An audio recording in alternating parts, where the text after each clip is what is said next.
Amém. Eu queria que você abrisse a sua Bíblia no livro de Gênesis. Essa é a quarta vez que eu vou pregar esta mesma ministração. A pastora Ângela falou um pouquinho, ministrou um pouquinho sobre ela esses dias. Se não me falha a memória, acho que até o meu pai também falou alguma coisa aqui recentemente. E eu queria falar sobre o mesmo assunto, mas dando uma outra abordagem, que foi quando eu trouxe pela primeira vez aqui essa palavra junto ao ministério de louvor. Abra no capítulo 37 e deixa a sua Bíblia aí marcada no Gênesis 37. Nós vamos ler capítulos à frente também, logo mais. Mas agora eu queria que você abrisse no capítulo 37 de Gênesis.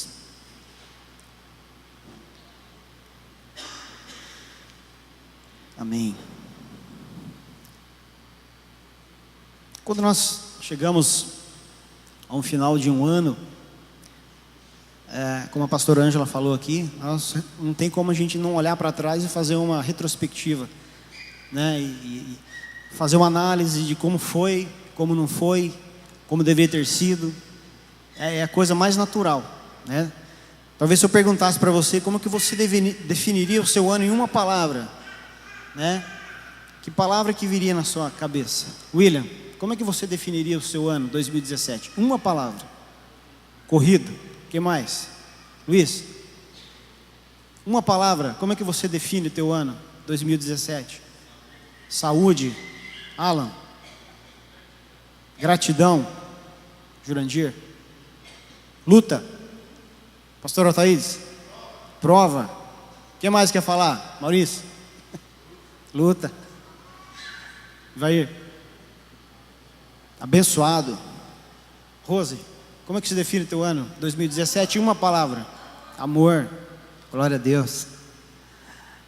O ano passado eu defini o meu ano 2016 intenso, mas eu não sabia o que eu ia passar em 2017, então eu definiria como mais intenso ainda. E falo isso também sem saber o que me espera em 2018. Irmãos, independente daquilo que eu e você passamos durante este ano, uma coisa nós não podemos perder de vista, que foi aquilo que a pastora Ângela ministrou, que é na própria canção, na verdade. Muitas vezes nós passamos por situações onde nós somos levados a perder um lugar que uma vez nós ocupamos, que é o lugar da presença de Deus. Nós passamos por circunstâncias diversas, onde nós somos conduzidos ou somos levados a abandonar aquele lugar aos pés do Senhor, aquele lugar de intimidade na presença de Deus, e começamos então a nos ocupar, nossa visão começa a se ocupar, o nosso olhar começa a simplesmente estar focado na busca pela solução ou pela solução de problemas, de circunstâncias, enfim, dos dilemas que nós enfrentamos na vida. E eu quero falar justamente sobre isso, até baseado na última canção que foi ministrada aqui. Os pés do Senhor é o lugar onde eu e você não podemos deixar de estar em um momento sequer da nossa vida. E olhando para 2017, nós precisamos tirar de lição, olhar para aqueles momentos em que nós enfrentamos circunstâncias, enfrentamos lutas, e onde nós abandonamos a presença de Deus por achar que aquele problema, que aquela crise que nós enfrentamos, ou quem sabe nós estamos ainda passando por ela, não sei qual é a sua realidade, mas em algum momento nós achamos que aquela crise, que aquela circunstância, que aquela adversidade, ela era muito grande e até mesmo maior do que o próprio Deus, e por conta disso, de forma até inconsciente, nós deixamos a presença de Deus, porque afinal de contas, Deus não foi capaz de resolver o nosso problema. Nós não falamos isso, mas nós pensamos assim, nós sinalizamos assim. E nós precisamos olhar para 2018 e precisamos entender que não importa a circunstância, não importa a situação que eu e você venhamos a enfrentar, nós não sabemos o que nos espera em 2018. Mas uma coisa nós precisamos deixar muito bem definido nesta noite, porque amanhã Começa tudo de novo. Amanhã é o primeiro dia de janeiro de 2018. E vai iniciar uma nova caminhada, uma nova carreira, uma nova jornada, uma nova história vai ser escrita. E nós precisamos colocar como algo definido, concreto, conclusivo na nossa vida, de que a presença de Deus na nossa vida, na minha vida, na sua vida, ela jamais será deixada. Amém? Amém?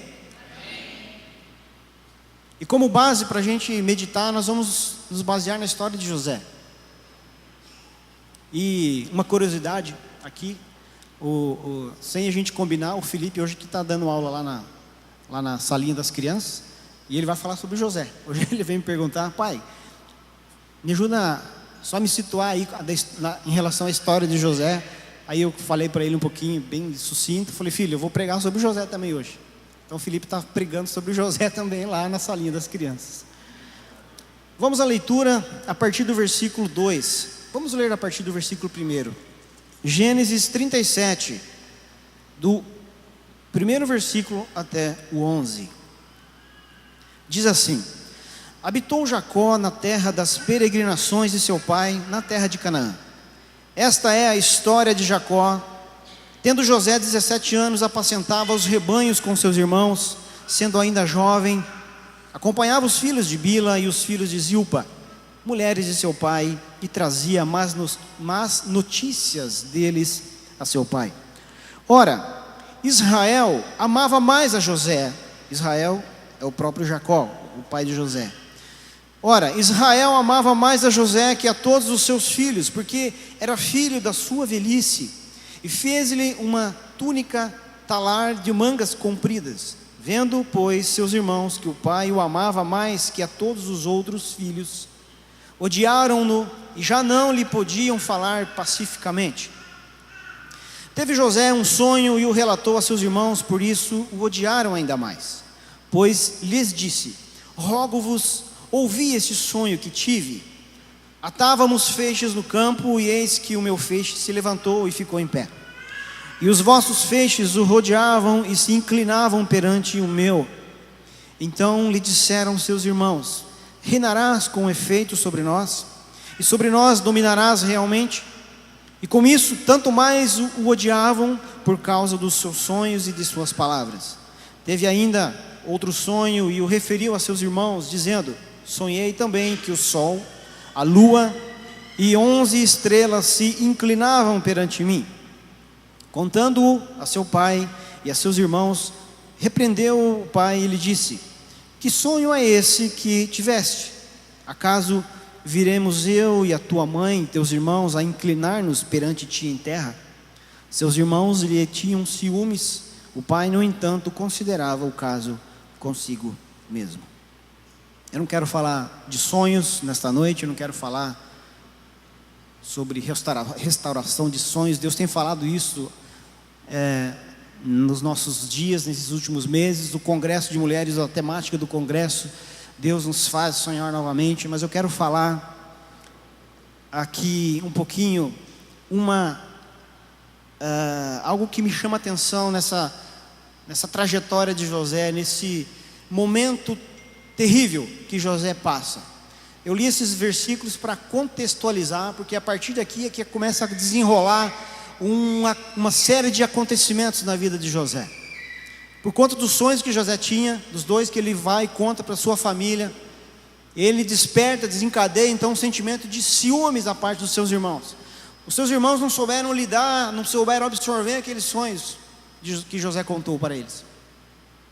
Então eles tramaram, fizeram um plano contra José, querendo matar José, acabar com José, e por conta disso acabar com aquele sentimento que tanto incomodava eles também. Então eles armam um plano. José é alvo da fúria dos seus próprios irmãos. Eles jogam ele num buraco, tentando matar José. Mas um dos seus irmãos tem uma ideia: não, escuta, vamos jogar ele aqui. E ele já estava pensando em voltar para pegar José. Mas no fim das contas, José não morre naquele buraco. Ele é retirado dali por outros irmãos. Ele é vendido para os ismaelitas que estavam passando ali naquele lugar. José vai parar no Egito como um produto. José vai parar no Egito como um produto, porque ele fora vendido pelos seus próprios irmãos. Lá no Egito ele se torna um escravo, ele vai trabalhar na casa de Potifar, que era o chefe da guarda do faraó. Ali na casa de Potifar, José é alvo de um olhar sedutor da mulher do seu chefe, do seu patrão. E essa mulher tenta seduzir José, tenta atrair José. José se esquiva, foge dela, mas deixa uma capa, na verdade a mulher arranca um pedaço do manto, uma capa, enfim. E quando Potifar chega, ela conta uma história totalmente inversa, e por conta disso José vai parar na cadeia de forma injusta. Uma série de acontecimentos ruins que vão se sucedendo ali na vida de José.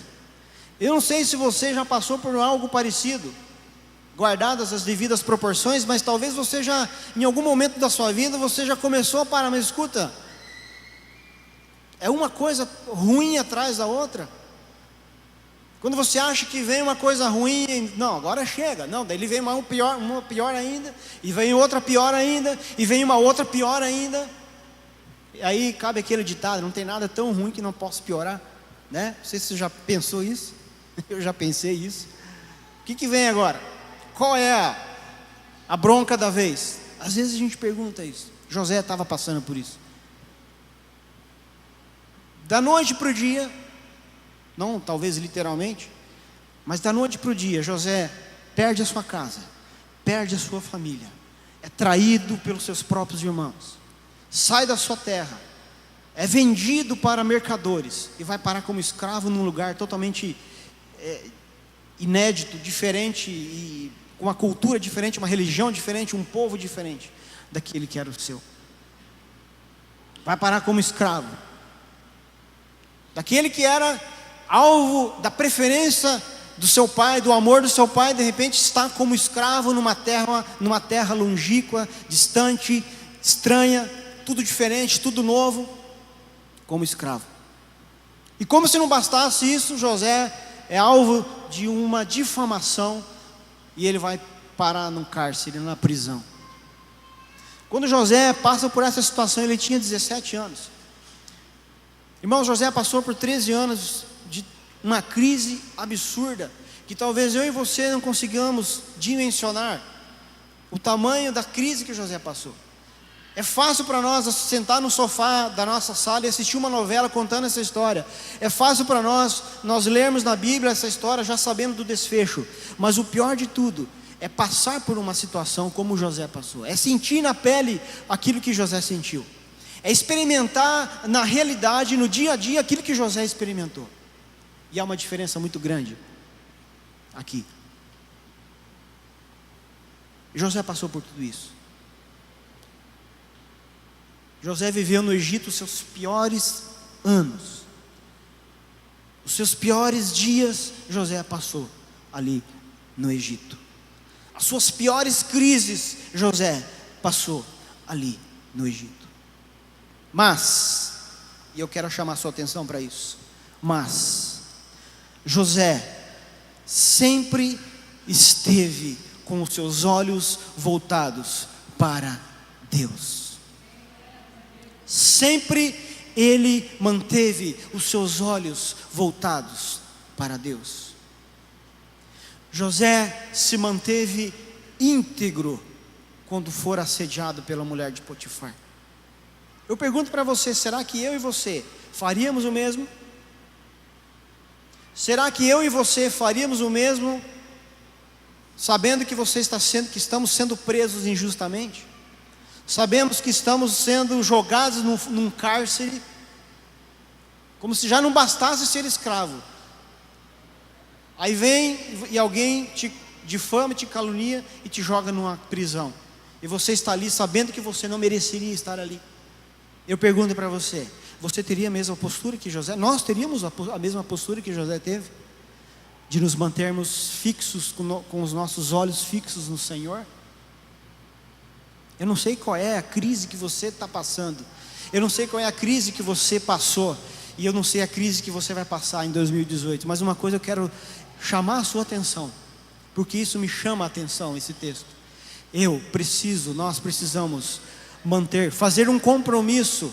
E o objetivo dessa pregação nesta noite é esse: firmar um compromisso com Deus. Hoje nós vamos falar para Deus: Deus, eu não quero desviar os meus olhos de Ti, não importam as circunstâncias.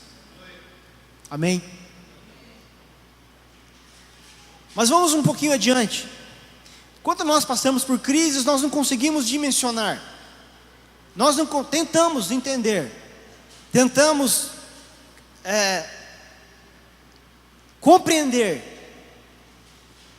Por quê? Por quê? Por quê? Por que eu estou passando por isso? E nós, logo em seguida, dando vazão ao racional do ser humano, nós começamos a questionar a Deus. Deus, por quê? Eu estou pecando? Eu estou fazendo algo de errado? O que eu estou fazendo? E a gente vai perdendo o eixo. Nós vamos nos desestabilizando. Mas essa noite vai ser uma noite de compromisso, onde nós vamos olhar para Deus e nós vamos falar para o Senhor: Senhor, em 2018, os meus olhos permanecerão em Ti, apenas, somente em Ti. Amém? José, nos seus piores anos, e foram 13 anos que José esteve ali no Egito, nessa condição, a partir do momento que ele fora vendido pelos seus irmãos, até o desfecho da sua história, que nós vamos ver logo em seguida, foram 13 anos, e nós, por muito menos, nós já chutamos o balde, não é mesmo? A gente já começa a questionar Deus, a gente já começa a virar as costas para Deus, a gente já deixa de frequentar a igreja, a gente já não vai na célula, a gente já não busca Deus mais com aquela intensidade, a gente já não ora mais a Deus, a gente já não lê mais a Bíblia. Ou seja, a gente vai estabelecendo ou aumentando uma distância entre nós e Deus. Por quê? No nosso íntimo nós achamos que Deus é o culpado, talvez não pela situação em si, mas o culpado por nos permitir permanecer naquela situação. Mas Deus, eu vou na igreja, Deus, eu vou na célula, Deus, eu oro, Deus, eu sou isso, eu faço aquilo.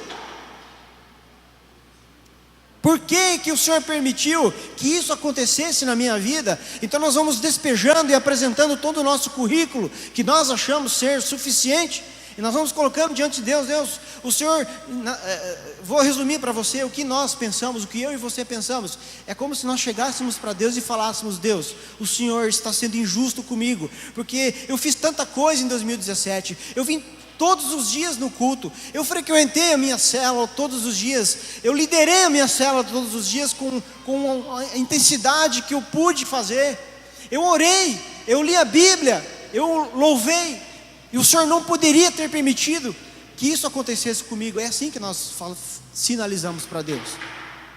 É lógico que eu e você não teríamos a coragem de externar isso em palavras, mas nós sinalizamos isso quando nós começamos a nos afastar de Deus. Nós estamos demonstrando para Ele que Ele é responsável, ou que Ele deveria ter uma outra atitude conosco. Mas eu quero falar uma coisa para você, baseado no exemplo de José. Deus tem um propósito para mim e para você. Pode ser que o propósito que Ele tem para mim é diferente, pode ser não, certamente é diferente do propósito que Ele tem para você. Mas o fato é que para cada um de nós Ele tem um propósito. E para gerar esse propósito, Deus vai nos conduzir por caminhos que muitas vezes nós não vamos nos sentir confortáveis. A pergunta que eu faço para você: o que você quer para 2018? Você quer ter uma vida confortável, ou você quer ter a vida que Deus quer gerar em você? Porque as duas coisas não são sinônimos. Vida confortável, eu posso afirmar quase que com 100% de certeza, significa uma vida longe de Deus. Porque, como diz em Mateus 11:12, se não me falha a memória, essa é a referência. Porque o reino de Deus é tomado por esforço. Outras versões diz violência. Ou seja, eu preciso permanecer em constante atividade, movimento, esforço, e esforço demanda desgaste. Esforço demanda desgaste físico, você vai gastar energia. Se você pegar uma bicicleta e você vai colocar como meta, eu vou até São Miguel pedalando e vou voltar, você vai chegar cansado aqui. Para cumprir o propósito de ir de bicicleta para São Miguel, você vai consumir energia. Para viver o propósito que Deus tem para você, isso vai exigir consumo de energia, esforço. Mas a palavra de Deus diz que os que esperam no Senhor renovarão as suas forças. Aqui está a diferença. José esperava no Senhor. É impossível alguém com as suas próprias forças, com os seus próprios recursos, aguentar 13 anos de pressão, de crise, de difamação, de calúnia, de injustiça. Ninguém suportaria. José suportou porque ele esperava no Senhor. Ele esperava no Senhor. José, nos seus piores anos de crise, passou por um processo de transformação. Eu queria que você avançasse até o capítulo 41, agora no versículo 51.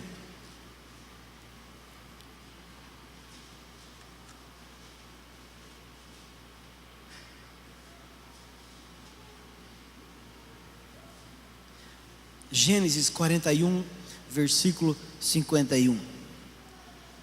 Fica aberto no 41 aí que a gente vai ler 2 versículos desse capítulo. 51. José, ao primogênito, chamou de Manassés, pois disse: Deus me fez esquecer de todos os meus trabalhos e de toda a casa de meu pai. O que José está falando aqui? José aqui já prosperou, já cresceu, já se estabeleceu. José já não era mais o escravo preso injustamente. Estabeleceu, criou, teve a sua família no Egito, e ele teve um filho chamado Manassés. O que significa Manassés? Deus me fez esquecer do meu sofrimento. O que José estava dizendo? Eu fui curado.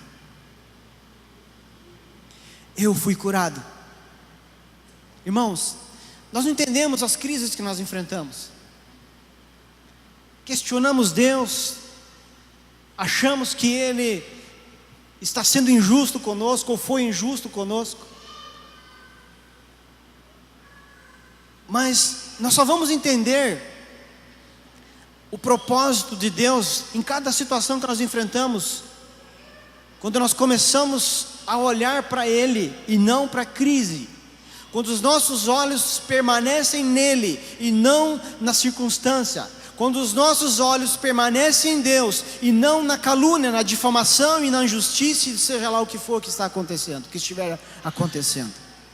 Quando nós nos mantemos fixos, olhando para Deus, nós começamos a absorver então aquilo que Deus quer revelar, aquilo que Deus quer gerar na minha vida e na sua vida. E José começou a experimentar a cura ainda no Egito. Ainda estava longe da sua família, dos seus pais, dos seus irmãos. Ainda estava longe da sua terra. Mas ali, naquele lugar estranho para ele, ele fora curado. Mas não foi só isso. Vamos ler o versículo 52. Ao segundo chamou-lhe Efraim, pois disse: Deus me fez próspero na terra da minha aflição. Quando nós olhamos as nossas crises, nós não conseguimos ter uma perspectiva de que algo de bom possa acontecer. Como é que você vai olhar para uma situação de adversidade que você esteja enfrentando e vai enxergar e vai extrair daquilo ali algo de positivo, algo de bom, algo que venha agregar na sua vida? Pois eu digo para você que só consegue enxergar isso aqueles que permanecem com os olhos fixos em Deus. E José, longe da sua casa, longe da sua terra, longe dos seus familiares, alcançou prosperidade. Prosperidade. E ele fez um memorial, fez dos seus 2 filhos memoriais. Ele olhava para Manassés e ele via, ele lembrava: eu sou curado, eu não guardo mais rancor, eu não guardo mais mágoa dos meus irmãos que me fizeram aquela maldade, que tentaram me matar, que me venderam, que me fizeram parar aqui nesse lugar. Eu não guardo mais nada no meu coração. Quando ele olhava para Efraim, ele lembrava que, além de ser curado, Deus o fizera crescer, o fizera próspero naquele lugar estranho. É isso que Deus quer fazer conosco em 2018, em todos os anos, na verdade, né? Mas eu estou falando de 2018 porque nós vamos entrar em 2018.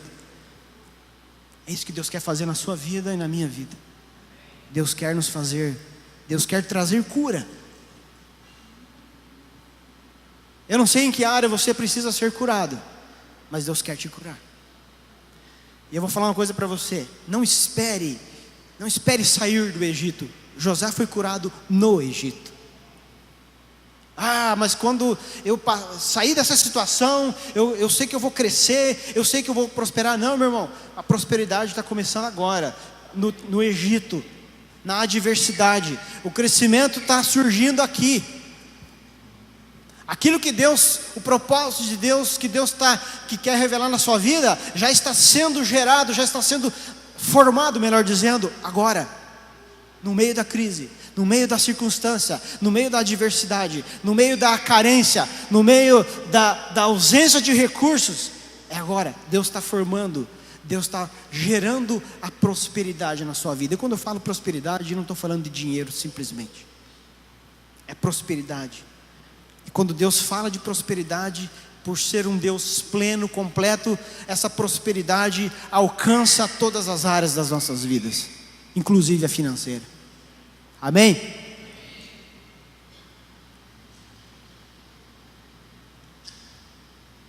Agora, leia comigo o versículo 8 do capítulo 42. Gênesis 42, versículo 8.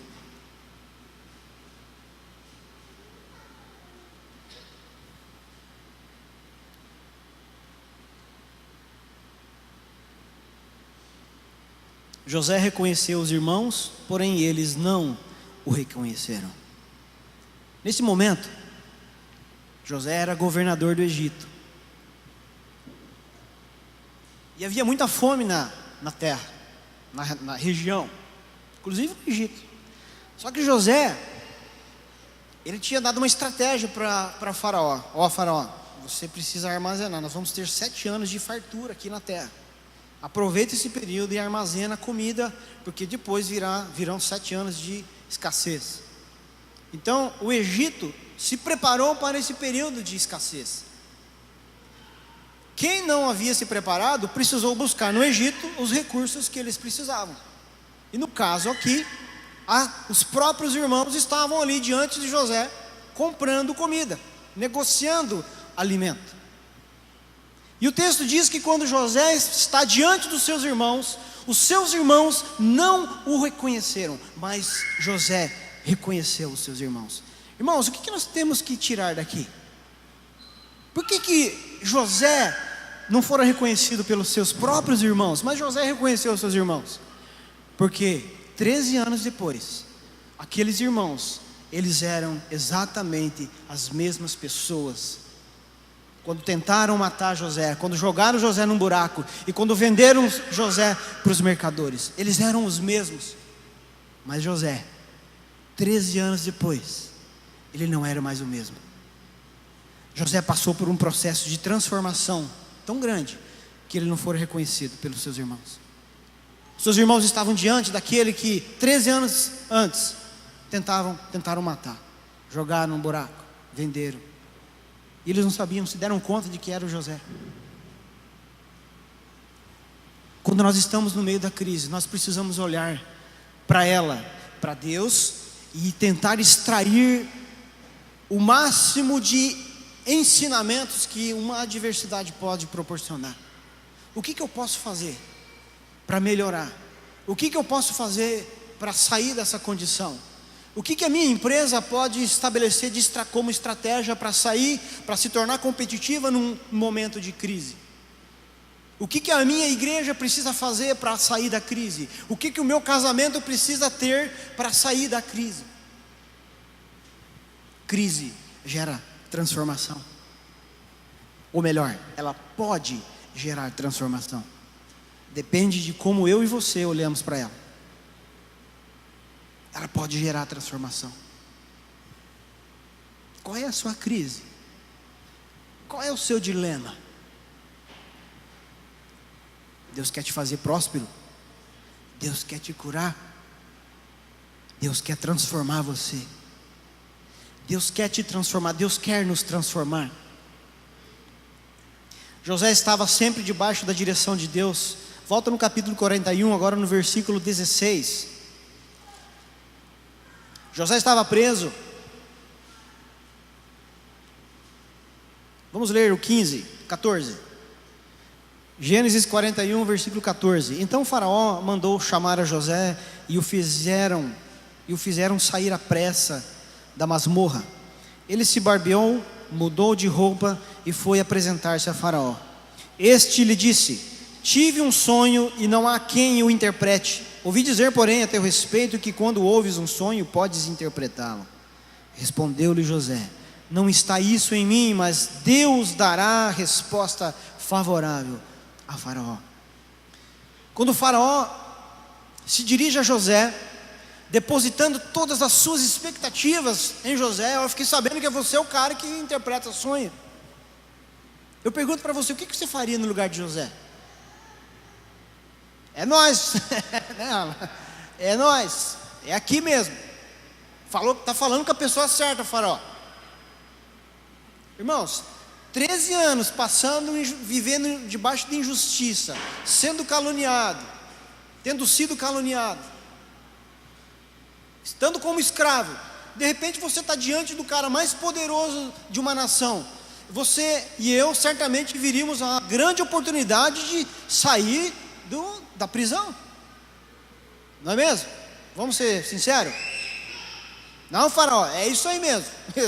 É comigo mesmo, já fiz isso umas quantas vezes, já fiz lá em casa, já fiz na cadeia, eu vou fazer aqui com o senhor aqui também. Não, José vira para Faraó e fala assim: não sou eu quem faz isso, mas é Deus.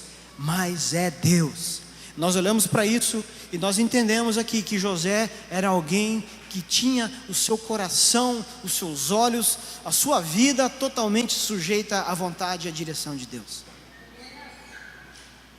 Porque falando assim, essas palavras, José corria o risco de voltar para a cadeia. José corria o risco de voltar para lá. Sabe qual é o nosso problema, o meu e o seu? É que nós não aceitamos perder.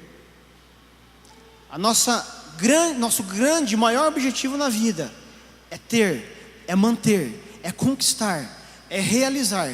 E quando nós começamos a perder, nós começamos a perder o eixo também, o equilíbrio. Nós nos desestabilizamos. E eu quero falar uma coisa para você. Deus costuma tirar coisas de nós.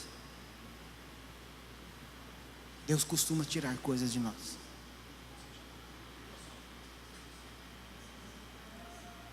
Hã?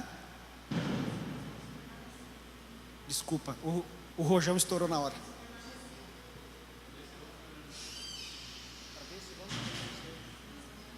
É isso que eu ia falar. Por que Deus tira coisas de nós? Porque Ele está revelando o propósito dEle. O seu propósito, o meu propósito é manter as coisas nas mãos, é nos manter no nosso reininho, o nosso impériozinho, o nosso mundinho. Mas quando Deus vem com o propósito dEle, Ele começa a olhar para nós e falar: isso aqui não é da minha vontade, isso aqui não faz parte do meu propósito, isso aqui não faz parte do meu plano, isso aqui não é meu, isso aqui vai ter que ser tirado. Então Deus vem e começa a fazer uma limpeza. Vamos olhar para Jó. Jó. Eu falava isso com o pastor Altair essa semana. A gente se encontrou, a gente conversou rapidamente. Jó. Para quem não conhece a história de Jó, Deus, em uma conversa com o próprio Satanás, enche a bola de Jó. Está vendo meu filho, meu servo? Reto, íntegro, justo, se aparta do mal, não há ninguém como ele. Mas Deus permite que Satanás toque nas coisas que Jó tinha. Perde filhos, ele perde a esposa, perde os amigos, perde a casa, perde os bens, perde o rebanho numeroso que ele tinha. Ele, de um cara extremamente próspero, ele cai literalmente no pó, acometido de lepra, doença de pele, que era uma doença que promovia a exclusão do indivíduo do convívio social. E Jó, de repente, se vê nessa condição. E eu não quero falar da história, da trajetória. Se você quer detalhes, você vai lá no livro de Jó e leia. Mas eu quero ir para o desfecho da história. Porque lá no capítulo 42, no versículo 5, nós vemos então qual é o propósito revelado nessa crise que Jó atravessou. O que Deus queria gerar em alguém que já estava acima da média, da minha média, da sua média. Alguém que era reto, íntegro, justo, que se apartava do mal e que não havia ninguém como ele. Qual é a intenção de Deus? Qual era de Deus em promover uma desgraça tamanha como ele permitiu na vida de Jó? Versículo 5 do capítulo 42. Jó falando para Deus. Deus, minhas palavras, tá? Versão estou aqui agora. Deus, antes eu só te conhecia de ouvir falar, mas agora os meus olhos te veem. Transformação. Nós vemos um homem que estava acima da média de todos os demais, alcançando um nível maior ainda do que ele já ocupava. Sabe qual é o nosso problema? É que nós nos acomodamos com muito menos do que Jó experimentou. A gente já tem um pouquinho de experiência com o Senhor e a gente já se acomoda, a gente já deixa de buscar mais, a gente já deixa de orar mais, a gente deixa de ler a Bíblia mais, a gente deixa de estar mais na presença de Deus. Mas Deus estava falando para Jó: Jó, eu vou permitir uma crisezinha na sua vida, só para você chegar um pouquinho mais perto de mim, porque tem mais para você conhecer. E eu falo para você, e é uma palavra para mim e para você, tem mais para conhecer de Deus. Se você está terminando o ano de 2017 contente com o seu nível de conhecimento de Deus, com o seu nível de relacionamento com Deus, com o seu nível da sua vida espiritual, eu quero dar um chacoalhão em você, e eu me incluo nesse chacoalhão também, porque eu quero falar para você: Deus tem muito mais para mostrar e para revelar e para falar, e Ele quer falar, e Ele quer mostrar. Sabe qual é o problema, irmãos? Nós não estamos com os nossos ouvidos atentos, porque nós estamos ocupados com as nossas coisas, com o nosso reino, com o nosso império, com o nosso troninho, com aquilo que nós estabelecemos na nossa vida. Então por isso que Deus tem que vir e dar um sacode, Ele tem que tirar as coisas das nossas mãos, para que a gente consiga ouvi-lo mais, e vê-lo mais, e entendê-lo mais, e estar mais na presença dEle. E eu resumiria o quê? Em que palavra? Transformação. É por isso que eu e você passamos por crises. É porque Deus quer gerar transformação na minha vida e na sua vida. Deus não quer desgraçar a sua vida. Deus não quer te causar prejuízo. Deus não quer fazer você sofrer. Deus não é um Deus sádico que gosta de ver os seus filhos sofrer. Não, quando Ele permite uma crise na minha vida e na sua vida, é porque Ele quer nos puxar para perto. É porque nós estamos longe. É porque nós não estamos conseguindo vê-lo. Nós não estamos conseguindo falar mais com Ele. Nós não estamos conseguindo mais estar perto dEle, porque tem tantas outras coisas ocupando o lugar dEle na nossa vida. Então Ele vem e Ele tira aquilo que está ocupando o lugar dEle, para que aquele espaço seja liberado para Ele. Sabe como é que chama isso? Idolatria. E muitas vezes eu e você gostamos de condenar a igreja X, a igreja Y, que faz o culto assim assado e que é idólatra. Eu quero dizer para você que eu e você também, muitas vezes caímos na idolatria. O objeto da idolatria é que muda, mas o sentido é o mesmo. Tudo o que ocupa o lugar de Deus é idolatria. O meu trabalho pode ser uma idolatria, minha esposa pode ser uma idolatria. Eu posso ser a minha idolatria. Eu posso me achar tão bom. Meu trabalho, as minhas coisas, o meu carro, minha casa, meu dinheiro, enfim, tudo o que ocupa um lugar maior que o lugar de Deus deveria ocupar na nossa vida é idolatria. Então Deus vem e tira aquilo e mexe naquilo. Ele promove a crise, a adversidade, só para chamar a nossa atenção. Ele fala assim: Eliton Altaídes Peterson, é isso? Lucas, Ivo, Antônio, Camila, Silvana, olha para mim, olha para mim, olha para mim. Ele faz isso, olha para mim.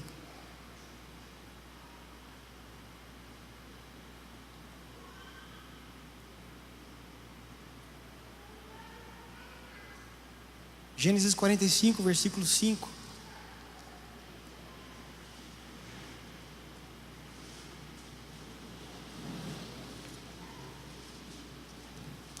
Agora, pois, não vos entristeçais, nem vos irriteis contra vós mesmos por me haverdes vendido para aqui, porque para a conservação da vida Deus me enviou adiante de vós. Irmãos, mais uma prova de que José era uma pessoa muito bem resolvida em relação ao plano de Deus na vida dele. José sabia o porquê de cada acontecimento. Por que ele sabia? Porque ele olhava para Deus. Ele não olhava para o acontecimento. Ele não olhava pela lógica humana, porque olhar pela lógica humana, como eu e você nos acostumamos a fazer, significa buscar justiça. Não, mas eu estou sendo caluniado. O que nós faríamos? Alguém me caluniou, eu vou lá no advogado, vou contratar um advogado, eu vou acionar o cara, eu vou processar ele por calúnia, por difamação, e ainda vou levar uma grana em cima ainda. Não, José, estou falando que você tem que ficar quieto, não estou dizendo isso, eu estou falando da primeira reação que vem. José era um cara centrado na presença, na vontade de Deus, no propósito de Deus. E quando os seus irmãos estão ali, e ele se deixa revelar aos seus irmãos, ele se apresenta: escuta, eu sou seu irmão, o irmão de vocês, José. E ele fala, os irmãos começaram apavorados, de repente estavam diante do segundo homem mais poderoso do Egito. De repente aqueles irmãos, eles se apavoram: pronto, nós estamos lascados agora José vai se vingar de nós. Ele é poderoso, ele tem todo o Egito na mão dele, acima dele só o próprio faraó. Nós estamos lascados agora, nós vamos morrer todo mundo aqui. Daí José fala: calma, não se preocupe, porque tudo que vocês fizeram a mim lá atrás, tudo isso foi para cumprir um propósito de Deus. Deus estava no controle desde o começo, e eu quero falar para você a mesma coisa. Deus sempre esteve no controle, Deus está no controle, Deus vai estar no controle. Não há nada que mude isso, irmãos. O que muda é a nossa visão de Deus, o que muda é aquilo que nós estamos enxergando. E aí eu volto naquilo que eu falei inicialmente, porque muitas vezes eu estou enxergando circunstâncias adversas, crise, problema, dificuldade, barreiras, mas eu não estou olhando para Deus. Os discípulos estão no barco e uma tempestade terrível assolava aquele lugar, ondas fortes, vento forte, e de repente aqueles homens veem um vulto branco a uma distância determinada no mar, sobre a água, começaram a se apavorar. E uns começaram a dizer entre eles: escuta, mas eu estou vendo um fantasma lá. Eu estou vendo um fantasma. Quantas vezes eu e você, nós estamos diante de Deus, nós estamos vendo fantasmas.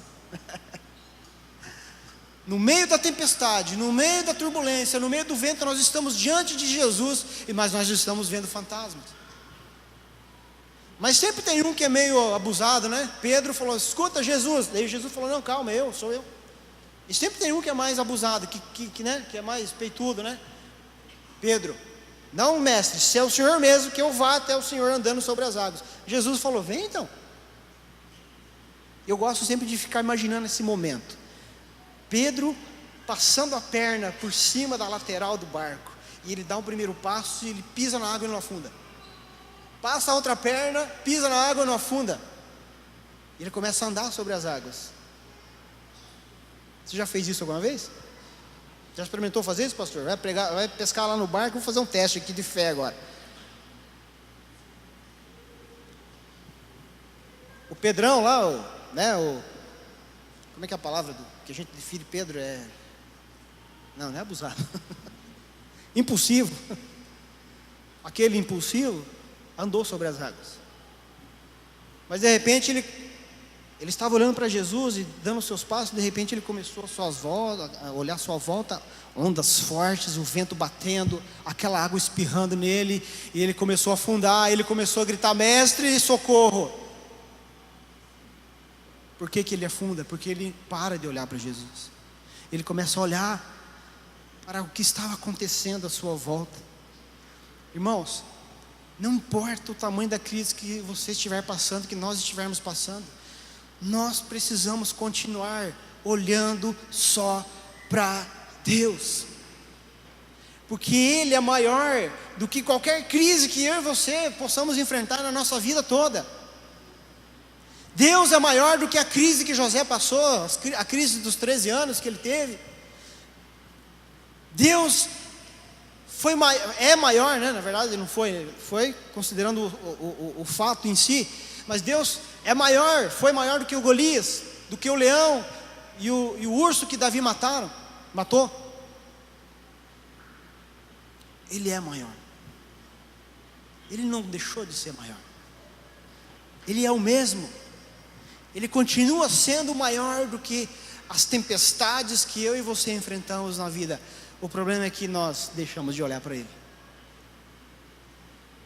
Não olhe para quem ou o que está te prejudicando hoje, porque essa pessoa ou essa circunstância está sendo um instrumento nas mãos de Deus para promover transformação na sua vida.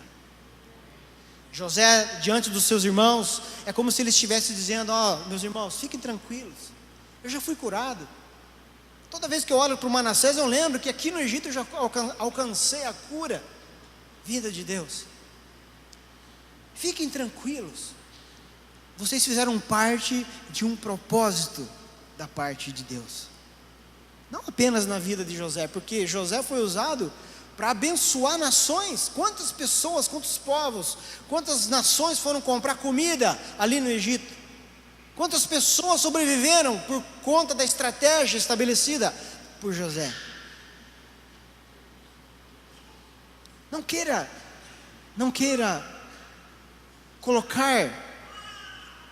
buscar culpados pela sua crise. Não eleja culpados: eu estou assim porque ele fez isso, eu estou assim porque o fulano fez isso contra mim. Não eleja culpados para a sua crise. Se há um responsável pela sua crise, esse responsável se chama Deus. Ele é o responsável. Se você quer tirar satisfação com Ele, você vai lá conversar com Ele. Mantenha os seus olhos nele, que você vai entender o porquê. Em algum momento você vai entender o porquê que você está passando por isso. Amém? Em algum momento você vai dimensionar, vai perceber qual é o propósito que Deus quer revelar na sua vida.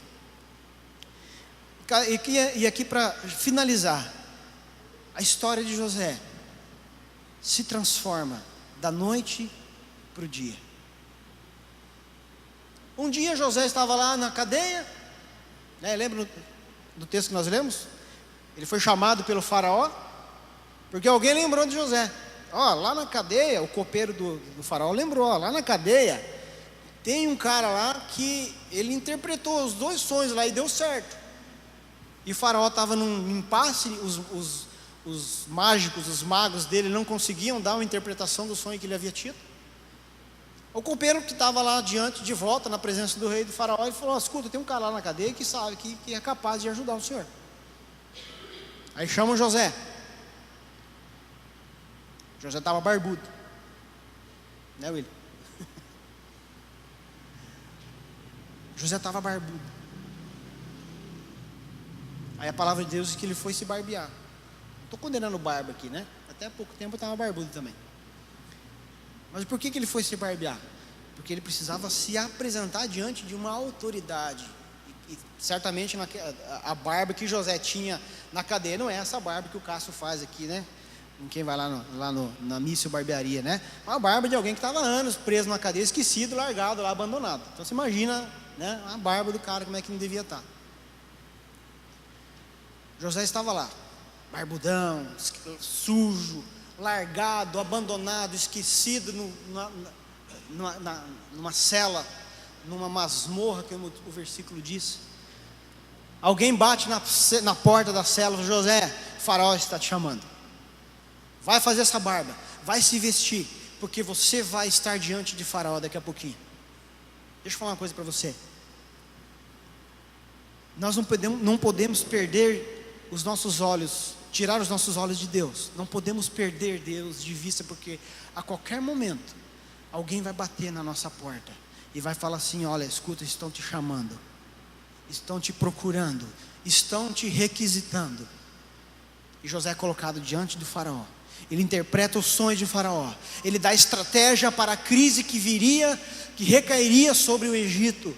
E faraó olha para aquele homem, para José, e fala: escuta, quem que nós vamos colocar senão o próprio José, como responsável por estabelecer, por gerir, por gerenciar esse período que nós vamos ter, tanto os 7 anos de fartura, como os 7 anos de escassez? Quem senão o próprio José? Quando nós perdemos Deus de vista, nós corremos o risco de perder também as oportunidades que Ele quer estabelecer na nossa vida, no meio da nossa crise. José, ele não se retraiu. José, ele não se revoltou. José, ele aproveitou as oportunidades. Ele não se revoltava com a vida: minha vida é uma desgraça. Ele não ficava olhando, lembrando ou olhando outros exemplos, outras pessoas. Olha lá o fulano, eu aqui nessa situação. Não, José não fazia isso. José se envolveu. Aonde ele estava, ele se envolvia. Ele estava como escravo na casa de Potifar, ele se envolvia, ele exercia o seu trabalho, a sua função, a sua atividade com excelência. Ele se expunha, ele se expôs em cada momento desses 13 anos de crise. Ele se expôs, ele não se escondeu, ele não se enfiou numa caverna, num quarto escuro. Ele estava na cadeia porque era obrigado. José, não vejo em José entrando numa depressão, achando que a vida tinha sido injusta com ele. Não, nós vemos em José um homem que ia para cima, que ia para frente, que encarava as situações, apesar da injustiça sobre ele, apesar da difamação sobre ele, apesar de estar ali como escravo, mas ele enfrentava cada uma das situações. E muitas vezes eu e você, diante de uma crise, nós nos retraímos, nos fechamos, nos isolamos, não queremos falar com ninguém, não quero falar nem com Deus. Um dia eu passei uma crise bem, nada comparado ao que José passou, e eu fiquei bravo com Deus. Eu tinha o hábito, estou falando de 18 anos, eu acho, atrás. Eu tinha o hábito de trabalhar sempre ouvindo música, né, louvor o dia inteiro. Para quem lembra do Inamp, né? O Inamp é um aplicativo, não sei se você lembra. Não lembra? Meu Jesus. O Inamp é um player de música, né? A gente criava lá playlist e deixava rolando louvor. Lá tinha louvor para tocar uma semana inteira sem repetir música. E eu ficava ouvindo louvor o dia inteiro. E um dia eu passei por uma situação que eu me revoltei com Deus. Falei, tá vendo? É assim mesmo? Então desliguei o Inamp e liguei no rádio. Comecei a ouvir a música da rádio. A gente faz essas birrinhas, né? Perde Deus de vista, o propósito de Deus de vista, a vontade de Deus de vista. Eu estou falando de uma besteirinha, de algo simples, mas a gente é levado a agir dessa forma. Porque as coisas vão saindo do nosso controle. E é Deus assumindo o controle. É Deus determinando a direção, o rumo das coisas. E não tem como ser diferente, a gente sentir diferença, sentir o impacto disso. Então, irmãos, José, ele era relevante onde ele estava. Não importa se a crise que você está passando, o nível dessa crise que você está vivendo, procure se manter relevante onde você está, na sua igreja. Seja relevante para a sua igreja, seja relevante na sua família, seja relevante na sua casa, na sua empresa, no trabalho, no seu trabalho, onde você estiver, seja relevante. E resumindo e finalizando, José deu vazão a todo o seu potencial, mesmo estando num ambiente limitado, restrito e improvável. José deu vazão a todo o potencial que ele tinha. E aí a gente fica olhando, né, no meio de uma crise, aí a gente fica, poxa vida, mas eu podia estar produzindo muito mais, né, dando muito mais, proporcionando muito mais, ajudando muito mais, realizando muito mais. Essa crise vem e não consigo fazer nada disso. Não, irmãos, tenta ser relevante na crise, no meio da crise. Seja relevante no meio da adversidade. Ser relevante quando tudo está perfeitinho, quando tudo está certo, é muito fácil. Mas quando nós olhamos para o exemplo de José,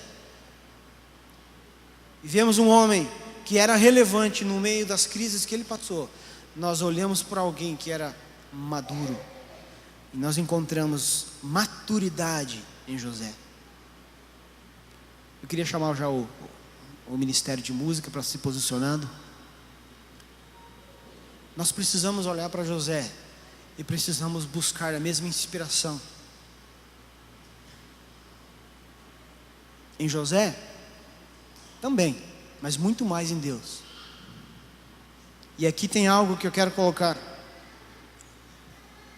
Tem algo que pode fazer toda a diferença na vida de um homem, de uma mulher, quando está passando por uma crise.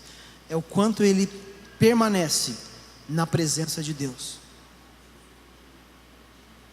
É o quanto ele busca a presença de Deus.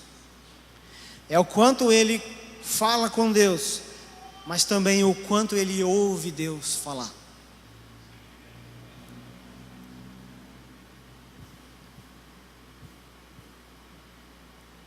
A tendência nossa é sair correndo atrás de soluções, de recursos. Mas tudo que Deus quer de mim e de você, para 2018, é que nós estejamos mais na presença dEle. É que nós estejamos mais olhando para Ele. É que nós estejamos mais envolvidos com Ele. Com Ele, com Deus. O envolvimento com a igreja é consequência de um envolvimento com Deus. O envolvimento com célula é uma consequência de um envolvimento com Deus. Tudo que Deus quer para mim e para você nesse ano que vai começar daqui a pouquinho, é que eu e você estejamos mais na presença dEle. É que eu e você permaneçamos olhando para Ele.